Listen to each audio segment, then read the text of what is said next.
आप में से किसी एक सब्सक्राइबर का मेरे पास एक मैसेज आया था, शायद व्हाट्सएप पे या फिर यहाँ यूट्यूब पे कमेंट आया था कि सर बहुत सारे लोग एक्टर बनने के लिए मुंबई आते हैं, कुछ कामयाब हो जाते हैं और कुछ कामयाब नहीं हो पाते, आखिरकार इसके पीछे क्या वजह है। मैं सोच रहा था कि आखिरकार इसके पीछे मैं आपको मोटिवेट करूं, और मोटिवेट करने का रीज़न क्या होगा और डीमोटिवेट ना करने का रीज़न क्या होगा, ये आप खुद ही डिसाइड कीजिएगा, राइट। अब दरअसल होता क्या है कि बहुत सारे आप में से दोस्त हैं जो बॉलीवुड में आकर काम करना चाहते हैं, इंडियन फिल्म इंडस्ट्री में एज एन एक्टर अपने आप को बनाना चाहते हैं कि हाँ वो भी एक एक्टर हैं, और उनको लोग पूछें, उनको तवज्जो दें एज एन एक्टर। और वो लोग इसी सोच को लेकर मुंबई आ जाते हैं, और मुंबई आकर वो लोग ये सोचते हैं कि अब वो एक्टर बन जाएंगे। और ये अंदाज़ा लगाया गया है कि तकरीबन जब पेंडेमिक नहीं था, है ना, कि 3000 से लेकर 4000 5000 तक जो स्ट्रगलिंग करने के लिए एक्टर आया करते थे, और बहुत सारे लोग अपनी ज़िंदगी में कुछ अच्छा करने के लिए वहाँ उतरा करते थे मुंबई प्लेटफॉर्म पर। तो अब आप अंदाज़ा लगा सकते हैं कि ना जाने कितने लोग जाते हैं और कितने लोग वापस आ जाते हैं। इसके पीछे क्या रीज़न है, और कुछ लोग कामयाब हो जाते हैं उसमें, तो कुछ लोग नहीं हो पाते। दोस्तों, आप में से बहुत सारे लोग जो है ये सोच रहे हैं कि अभी मैं चलो पहले एक छोटा सा एक पॉइंट दूंगा कि आज मैंने इसमें एक पहले बीच में पोल डाला था, यानी कि पोलिंग जो होती है कि कौन लोग एक्टर बनना चाहते हैं, कौन लोग हीरो बनना चाहते हैं। तो हीरो जो लोग बनना चाहते हैं उसमें ज़्यादा लाइक्स थे और ज़्यादा उसमें वोट्स हुए थे। तो मुझे ऐसा लगा कि आप में से जितने लोग हैं वो सब हीरो बनना चाहते हैं। क्यों? क्योंकि जो भी लोग हैं वो 18 से 24 वर्ष की आयु के हैं, यानी कि जिनकी एज अभी 18 से 24 वर्ष की है। तो आप में से जितने ज़्यादा लोग हैं वो मेरे पास इसी आयु वर्ग के लोग हैं जो मुझे देखते हैं। तो मुझे ऐसा लगा कि जो लोग एक्टर बनना चाहते हैं आज के समय में, वो अभी जब एक्टर बनने के लिए मुंबई आते हैं और वो ये सोच लेते हैं कि अब वो मुंबई आकर ही एक्टर बनेंगे, तो क्या होता है कि देखिए छोटे होते हैं। सबसे बड़ी बात तो ये होती है कि एक तो वो छोटे होते हैं, ऊपर से जो एज क्राइटेरिया ये है 18 to 24 ईयर्स का या फिर 30 ईयर्स तक का, इसमें क्या होता है कि ज़्यादातर की जो कास्टिंग होती है वो इसी एज ग्रुप में कम होती है, यानी कि ज़्यादा लोगों की कास्टिंग नहीं निकलती। बहुत निकलती है लेकिन वो लोग फिर उनको प्रायोरिटी ज़्यादा देते हैं जो प्रॉपर एक्टिंग करके आते हैं, या फिर प्रॉपर एक्टिंग कहीं से थिएटर किया हुआ होता है, या फिर जो पहले से वहाँ पर एक्सपीरियंस्ड लोग काम कर रहे हैं।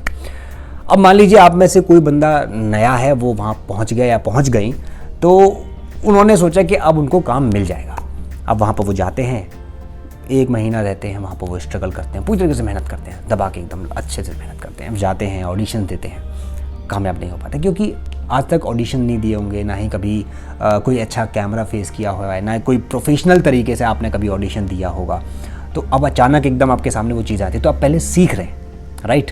चाहे वो फिर NSD पास आउट होके जाएँ, चाहे वो कहीं से भी किसी भी स्कूल से सीख कर जाएँ, जब वो प्रैक्टिकली उस चीज़ को करते हैं ना, तब उनको एहसास होता है कि यार ये कुछ गड़बड़ हो रहा है, यहाँ मैं सीख रहा हूँ, वो नए तरीके से सीख रहा हूँ, वो कुछ नया ही सीख रहा हूँ, राइट। तो अब उनको ये एहसास होता है, पहली बात तो कि वो 6-7 महीने 8 महीने तो यही समझने में लग जाते हैं आखिरकार एक अच्छा ऑडिशन कैसे दिया जाता है, एक अच्छा प्रोफाइल कैसे बनाया जाता है, राइट। कि मेरा जो ऑडिशन सिलेक्शन हो, ऑडिशन सही जाए और लोग मुझे पसंद करें, मेरी एक्टिंग को पसंद करें, मैं अपना कॉन्फिडेंस लेकर आऊँ, मैं जब कास्टिंग डायरेक्टर से मिलूँ तो अच्छे से मिलूँ। तो इसी में ही बहुत वक्त निकल जाता है वो समझने में। तो 6-7 महीने 8 महीने 1 साल तक आप ये मानकर चलो कि आपको इतने में ही वक्त लग जाता है। अब जैसे मान लो किसी का सेंस ऑफ ह्यूमर अच्छा है और जो अच्छा सेंस रखता है और जो समझ अच्छा जाता है, चीज़ों को जल्दी समझ जाती हैं, तो वो जल्दी कामयाब हो जाते हैं। कुछ लोगों को कामयाब थोड़ा देर में मिलती है, यानी कि और मैं एक और बात बताऊं कि कुछ लोगों को काम मिलता भी नहीं है। ये एक बहुत बड़ा नेगेटिव पॉइंट मैं बता रहा हूँ आपको। क्यों बता रहा हूँ? देखिए, आप पता होना चाहिए, आप जब एक्टर बनने के लिए आ रहे हैं, गैस लाइन के बारे में सोच रहे हैं, तो आपको सब चीज़ों के बारे में पता होना चाहिए कि एक्टर बनने के लिए क्या चीज़ सही है और क्या चीज़ गलत है। आप मान लीजिए मुंबई आ गए, या मुंबई जाके आप काम कर रहे हैं, ऑडिशन दे रहे हैं लगातार, लेकिन काम ही नहीं हो रहा है, यानी कि आपको कोई अभी तक सीरियल ही नहीं मिला। ऐसे करते करते आपको 6 महीने हो गए, 7 महीने हो गए, 8 महीने हो गए, और आप आए 1 साल के लिए हैं। आपके पास पैसा ही उतना 1 साल तक का आप लेकर आए थे, या फिर आप घर से पैसा मंगा रहे हैं, तो आपने ये कहकर आए थे कि पापा मैं 6 महीने या 1 साल के लिए जाऊँगा, उसके बाद मैं वापस आ जाऊँगा। तो ये एक रीज़न होता है कि आप अपने आप को टाइम में बांध देते हो। टाइम जब आप अपने आप को दे देते हो ना कि भाई मैं इतने टाइम में ये काम करूँगा, इतने टाइम में मैं ये काम करूँगा, मैं इतने बजे खाना खाऊंगा। अब आपको भले ही भूख ना लग रही हो फिर भी आप खाना खा जाओ तो आपको पेट निकलेगा। तो कहा जाता है कि जब भूख लगे तभी खाना खाओ, है ना। तो ऐसे ही इस इंडस्ट्री का हिसाब है कि यदि आपको जब रोल मिलना होगा, जब आपकी किस्मत चाहेगी, जब आपकी मेहनत सही ढंग से सही तरीके से चल रही होगी, समझ रहे ना आप, जब सही ढंग से सही ट्रैक पर आप जा रहे होंगे, अब वो कितना समय लगेगा, कैसे आप जाएंगे, किस तरीके से आप जाएंगे, वो एक बहुत बड़ा मुद्दा है। मैंने दरअसल ये भी देखा है कि बहुत सारे लोग जो है कुछ प्रोडक्शन हाउसेस को पकड़ लेते हैं। जैसे मान लीजिए कि उन्होंने 10 प्रोडक्शन हाउसेस के नाम उन्होंने सेलेक्ट किए और उन्होंने देखा कि यहाँ पर सबसे ज़्यादा ऑडिशंस होते हैं, तो वहाँ पर वो हर महीने, मतलब हर महीने या हर हफ्ते के बाद, 2 हफ्ते के बाद वहाँ पर जाके मिलते थे लोगों से। एक व्यवहार उनका क्रिएट होता चला गया कि उनको लोग जानने लग गए कि हाँ अच्छा ये लड़का आता था मेरे पास, और कि ये लड़की आती थी, यार चलो देखते हैं इसके लिए कुछ करते हैं। तो कुछ लोगों को काम जो है वो इस तरीके से मिलना शुरू हुआ। कुछ लोग क्या करते हैं कि जाते हैं वहाँ पर जाकर सारे प्रोडक्शन हाउसेज में घूमते हैं, पूरे शहर में घूमते हैं, पूरी मुंबई सिटी में जितने भी प्रोडक्शन हाउसेज हैं उनमें घूमते हैं। वहाँ पर कुछ लोग उनसे पैसे मांग लेते हैं, कुछ लोग उनसे कहते हैं कि नहीं सर मैं आपको हीरो बना दूंगा, कुछ कहते हैं नहीं ये। तो कुछ लोग क्या गलत तरीके से गलत चीज़ों में फंस जाते हैं। तो ये समझ लीजिए कि 70% लोग, इसमें एक अंदाज़ा लगा के बता रहा हूँ, ये कोई लिखित प्रमाण नहीं है किसी चीज़ का, 70% लोग गलत लोगों के झांसे में आ जाते हैं। क्यों? क्योंकि उनके पास समय कम है। समय कम होने के अभाव में वो लोग ऐसे लोगों के अभाव में, यानी कि टच में आ जाते हैं जो लोग फ्रॉड होते हैं, या फिर उनसे पैसा लेने की चाह रखते हैं, या फिर उनसे पैसा लेकर अपना जीवन यापन शुरू करते हैं। राइट। अब वो हो सकता है कि देखो बहुत सारे ऐसी न्यूज़ आई हैं कि ये उस फलाना उसने पैसे ले लिया, उसके बाद वो उसका फ़ोन ही नहीं उठा रहा है। कुछ लोगों को वहाँ गांव से बुलाया गया, उनको किडनैप करके वहीं पर रखा गया और वहीं पर उनको खिला पिला रहे हैं, काम करा रहे हैं, लेकिन उनको वापस घर नहीं जाने दे रहे हैं। ऐसी भी न्यूज़ सामने आई थी। क्या हो रहा है आखिरकार, इसके पीछे क्या है?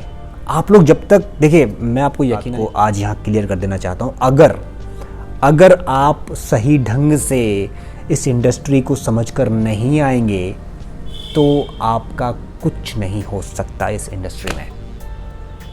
ये बात आप यकीन मानकर चलिए।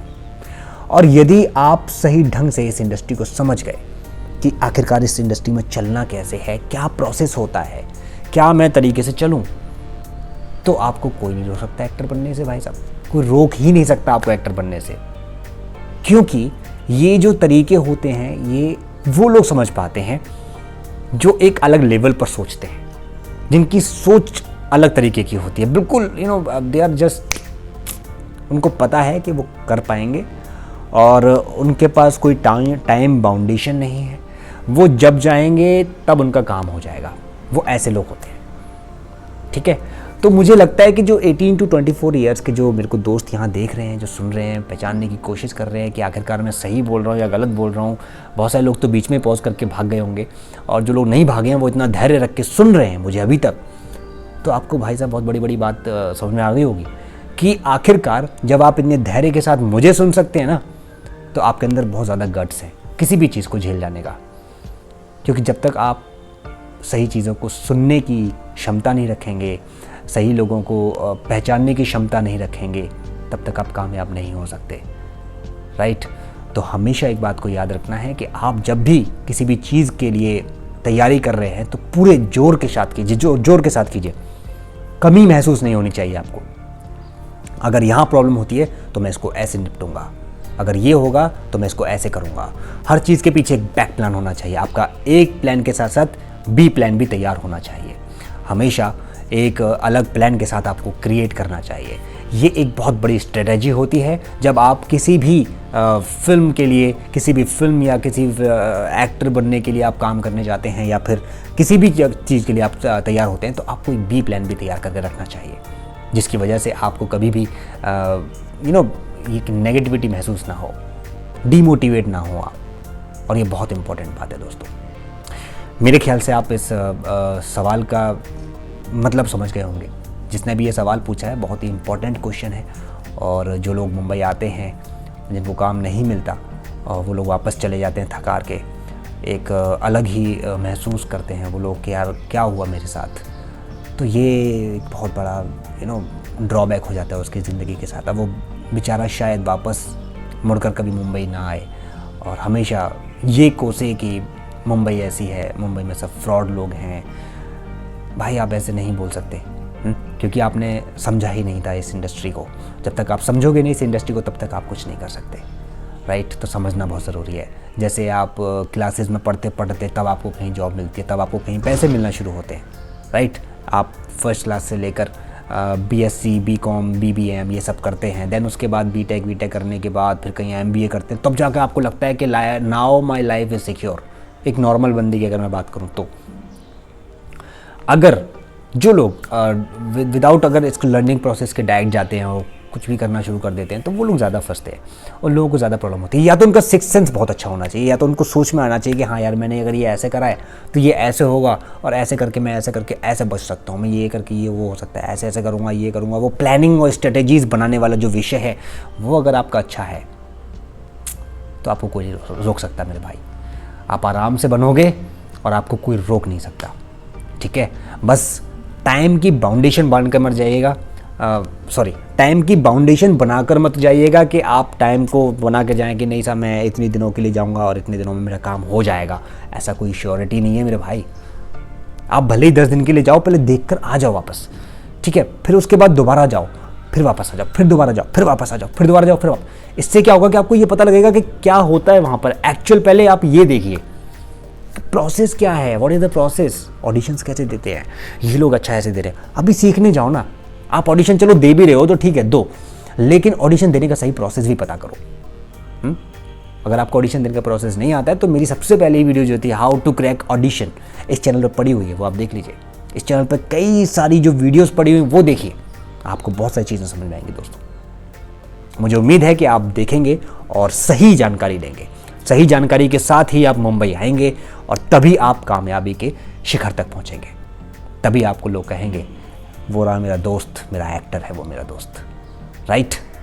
उसके लिए बहुत मेहनत करनी पड़ती है, समय बहुत लगता है, आप एकदम नहीं कुछ कर सकते, ये बात तो आप यकीन मानकर चलिए, ठीक है। तो अभी के लिए बहुत है यार, बहुत देर की वीडियो हो गई।